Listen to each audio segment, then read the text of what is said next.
মতুয়াগড়ে বেশ গন্ডগোল লেগে গিয়েছে। এই এসআইআরকে কেন্দ্র করে মতুয়া নেতারা কিন্তু দিগ্ভ্রান্ত, উন্মত্তের মতো আচরণ করছেন, এমন কিছু কথা বলছেন যেটা তাদের এখতিয়ারের মধ্যেই নেই। যেমন ধরুন শান্তনু ঠাকুরের কথা।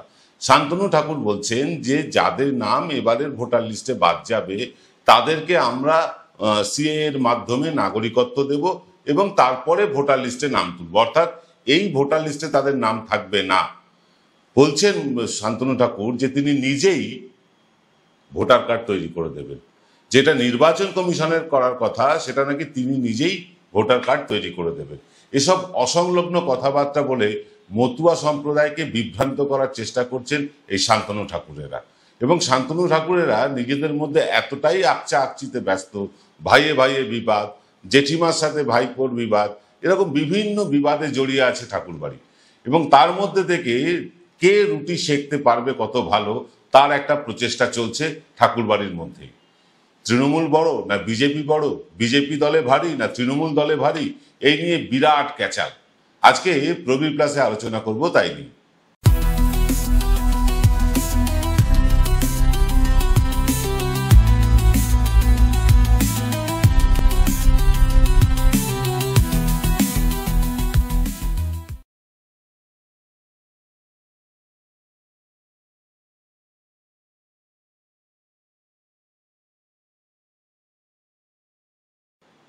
নমস্কার, শুভ সন্ধ্যা। আমি আপনাদের প্রবীর বিশ্বাস। দেখতে শুরু করেছেন সব বাঙালির plus point Prabir plus. Prabir প্লাসে আজকের বিষয় হচ্ছে ঠাকুরবাড়িতে গন্ডগোল। ঠাকুরবাড়িতে গন্ডগোল নতুন কিছু না, এর আগেও আমরা দেখেছি। বড় মা ঠাকুরবাড়ির যিনি একদম সর্বময় কর্ত্রী ছিলেন তাকে মেরে চোখ মুখ ফাটিয়ে দেওয়া হয়েছিল এই শান্তনু ঠাকুরদের দ্বারা, এই সুব্রত ঠাকুরদের দ্বারাই। পরে অবশ্য সেই ব্যাপারটা চেপে যায়, ঠাকুরবাড়ি চেপে যায়, এটা নিয়ে বিশেষ জলঘোলা হয়নি। কিন্তু ঠাকুর বাড়িতে ক্ষমতার লড়াইটা কিন্তু বিরাটভাবে চলছে। দেখবেন এক শ্রেণীর পীরজাদা, অর্থাৎ পীরের বংশধর যারা, তারা ওই বংশ পরিচয় ভাঙিয়ে কেউ রাজনীতি করছেন, কেউ মেহফিল করছেন। আর এই ঠাকুর বাড়ির লোকেরা, তারা শ্রদ্ধেয় গুরুচাঁদ ঠাকুর, যাকে আমরা অন্যতম সমাজ সংস্কারক বলি একজন, তাকে ভাঙিয়ে তার পরিবারের লোকেরা দিব্যি করে কমে খাচ্ছেন। কে বড় নেতা হবে এই নিয়ে বিরাট লড়াই। ইতিমধ্যেই ঠাকুরবাড়ির দুজন নেতা তারা বিজেপির হোয়াটসঅ্যাপ গ্রুপ ত্যাগ করেছেন। এটা প্রাথমিক পর্যায়ে বলে ধরা যেতে পারে। কিন্তু কেন করছেন? তারা কিন্তু এই এসআইআর নিয়ে বিপাকে পড়েছেন। শুভেন্দু অধিকারী যতই এসআইআর নিয়ে মাতামাতি করুন না কেন, ঠাকুরবাড়ির লোক যে বেশ বিড়ম্বনায় মতুয়াদের কাছে তারা কোনো জবাব দিতে পারছেন না, সেটা কিন্তু স্পষ্ট হয়ে গিয়েছে। এর আগে এই শান্তনু ঠাকুর পয়সার বিনিময়ে মতুয়া কার্ড বিলি করেছিলেন, অর্থাৎ মতুয়াদের একটা আইডেন্টিটি কার্ড দিয়েছিলেন। সেই কার্ড পৃথিবীর কোথাও গ্রাহ্য হয়নি। মহারাষ্ট্রে, যেখানে ডবল ইঞ্জিন সরকার, সেখানেও সেই কার্ডকে পা দিয়ে মারিয়ে চলে গিয়েছে কিন্তু একদল গোভক্ত। অর্থাৎ মানে শান্তনু ঠাকুরের দেওয়া ইস্যু করা কার্ড, সেই কার্ডই গ্রহণ করছে না অন্য রাজ্যের লোকেরা। এ রাজ্যে তো প্রশ্নই নেই, কারণ এ রাজ্যে এই ধরনের ফেক ভাওতাবাজিটা চলে কম। যাক সে কথা, শান্তনু ঠাকুর রীতিমতো বিভ্রান্ত।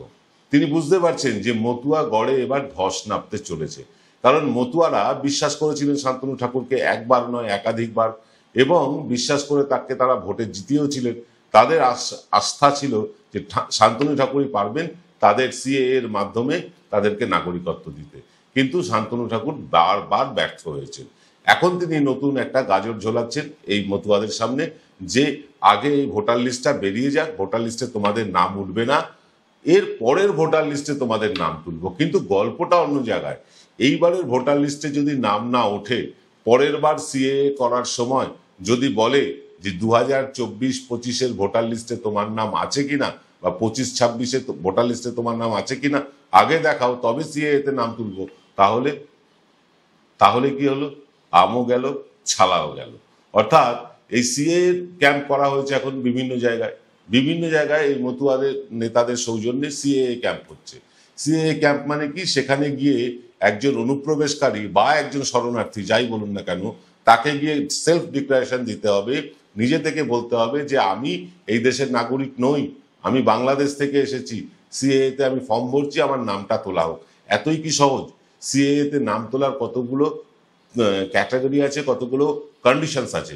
প্রধান কন্ডিশন কি, যে ওই ওপার থেকে বাংলাদেশ থেকে যারা এসেছেন তারা ধর্মীয় উৎপীড়নের কারণে এসেছেন কিনা, অর্থাৎ তারা ধর্মাচরণ করতে গিয়েছেন এবং সেখানকার মুসলমানেরা সেখানে বাধা দিয়েছেন, তারপরে তিনি এসছেন। শুধু তাই না, এইটা করলেই হবে না, ধর্মীয় উৎপীড়নের কারণ বললেই হবে না, দিতে হবে প্রমাণ। সেখানকার লোকাল থানায়, বাংলাদেশের লোকাল থানায় সেই ভদ্রলোক যিনি অনুপ্রবেশকারী বা শরণার্থী যাই বলুন না কেন, যিনি ভারতে পালিয়ে এসছেন, সেইখানকার বাংলাদেশের কোনো থানায় তিনি ডায়েরি করেছিলেন কিনা। যখন কেউ বাড়ি ঘর দৌড় ছেড়ে প্রাণের ভয়ে পালায়, সে কি থানায় ডায়েরি করতে যায়? এই সব কারণগুলো কিন্তু উঠবে। এই কারণগুলো শান্তনু ঠাকুররা চেপে যাচ্ছেন, তারা মিথ্যে আশ্বাস দিচ্ছেন এবারের ভোটে নাম উঠবে না তো কি হয়েছে, পরের বারের ভোটে আমি ভোটার কার্ড করে দেবো। ভোটার কার্ড করে দেওয়ার শান্তনু ঠাকুর কে? ভোটার কার্ড করে দেওয়ার অধিকারী তো একমাত্র নির্বাচন কমিশন। নির্বাচন কমিশনও কিন্তু এই নিয়ে প্রতিবাদ জানায়নি, যে কোনো জনপ্রতিনিধি তিনি ভোটার কার্ড করে দিতে পারেন না। নরেন্দ্র মোদীও না, মমতা ব্যানার্জিও না, শান্তনু ঠাকুর তো কোন ছাড়। অতএব এইরকম একটা যোগসাযোগ করে এসআইআর চলছে, মানে একে অন্যের পিঠ চুলকে দেওয়া চলছে, কিন্তু মতুয়াদেরকে ভোলানো যাচ্ছে না। মতুয়া ঠাকুরবাড়ির সাথে যুক্ত বেশ কয়েকজন মানুষের সাথে আমার ব্যক্তিগতভাবে কথা হয়েছে গতকাল। বেশ কয়েকজন মানুষ যারা মতুয়াদের নেতৃত্ব দেন, এরকম কয়েকজন মানুষের সাথে কথা হয়েছে। তারা বলছেন শান্তনু ঠাকুর ডাহা মিথ্যে বলছেন। আগে বলেছিলেন মতুয়া কার্ড দেখালেই সব হয়ে যাবে, কিন্তু এখন দেখা যাচ্ছে মতুয়া কার্ড কাজ হচ্ছে না, তাই তিনি এখন ভোটার কার্ডের গল্প বলছেন। অর্থাৎ এই যে বিভিন্ন সময় কার্ড দেব, ওই দেব, সেই দেব, সিএর ফর্ম ভরো, লাইনে দাঁড়াও, এইসব করে শান্তনু ঠাকুর পুরো বিষয়টা ঘেঁটে দিতে চাইছেন। এবং এইখানেই মতুয়াদের একটা বড় অংশের রাগ হচ্ছে, যে এবং শিক্ষিত মতুয়ারা তারা বোঝাচ্ছেন, যারা কম শিক্ষিত মতুয়া, যারা প্রান্তিক মতুয়া, তাদেরকে বোঝাচ্ছেন শান্তনু ঠাকুর পুরো ঢপবাজি করে যাচ্ছেন। একদম কোট আনকোট বলছি, ঢপবাজি করে যাচ্ছেন। আর এই ঢপবাজি করেও তিনি পার পাবেন না, কারণ 29-এর নির্বাচনে তাকে দাঁড়াতে হবে। তখন তো মতুয়ারা জিজ্ঞাসা করবে, তুমি তো বলেছিলে ভাই যে আমাদের ভোটার কার্ড করে দেবে, কি হলো? ভোটার কার্ড করতে হলে যেগুলো প্রাইমারি কন্ডিশন, সেই কন্ডিশনগুলো তাকে মেনটেন করতে হবে। যখনই 2026-এর নির্বাচনের পর যখনই ফাইনাল ভোটার লিস্ট বেরিয়ে যাবে এবং সেখান থেকে যাদের নাম বাদ চলে যাবে এবং যাদের 18 বছরের ওপরে বয়স, তাদের নাম বাদ চলে গেলে নির্বাচন কমিশন জানতে চাইবে না যে কেন তুমি আগের বার ভোটে নাম তোলনি? তখন বলবে আমার কাছে ভোটার কার্ড ছিল না, আমার কাছে আধার কার্ড ছিল না, আমার কাছে কোনো ডকুমেন্ট ছিল না, যে আমি বাংলাদেশ থেকে পালিয়ে এসেছি তার কোনো ডকুমেন্ট নেই।